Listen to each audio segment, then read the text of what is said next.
Smart ভূমি সেবা, smart নাগরিক এই প্রতিপাদ্যকে সামনে রেখে এবারে ভূমি সেবা সপ্তাহ উপলক্ষে ফরিদপুরের নাগরকান্দা উপজেলায় ভূমি অফিস প্রাঙ্গণে আলোচনা সভা, বর্ণাঢ্য র্যালি, চারাগাছ রোপণ কর্মসূচির আয়োজন করা হয়। পরে বেলুন উড়িয়ে অনুষ্ঠানের শুভ উদ্বোধন করেন উপজেলা নির্বাহী কর্মকর্তা মোহাম্মদ কাফি বিন কবির।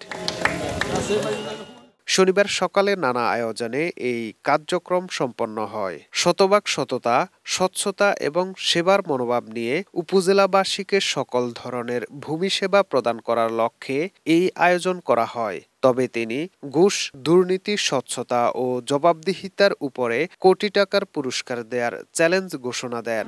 আমার তো মনে হয় নগরকান্দার মানুষই এখন সবথেকে সভ্য, অন্তত এই নির্বাচন এবং এই উপজেলা সহকারী কমিশনার ভূমি মোহাম্মদ মাসুম বিল্লাহের সভাপতিত্বে অনুষ্ঠানে প্রধান অতিথি হিসেবে উপস্থিত ছিলেন উপজেলা পরিষদের চেয়ারম্যান মোহাম্মদ মনিরুজ্জামান সরদার, পৌর মেয়র নিমাই চন্দ্র সরকার, নগরকান্দা থানার অফিসার ইনচার্জ মোহাম্মদ আমিনুর রহমান। এছাড়াও সরকারি মহেন্দ্র নারায়ণ একাডেমির প্রধান শিক্ষক মোহাম্মদ বেলায়েত হোসেন মিয়া সহ বিভিন্ন ইউনিয়ন পরিষদের চেয়ারম্যান, প্রিন্ট ও ইলেকট্রনিক মিডিয়ার সাংবাদিকবৃন্দ উপস্থিত ছিলেন।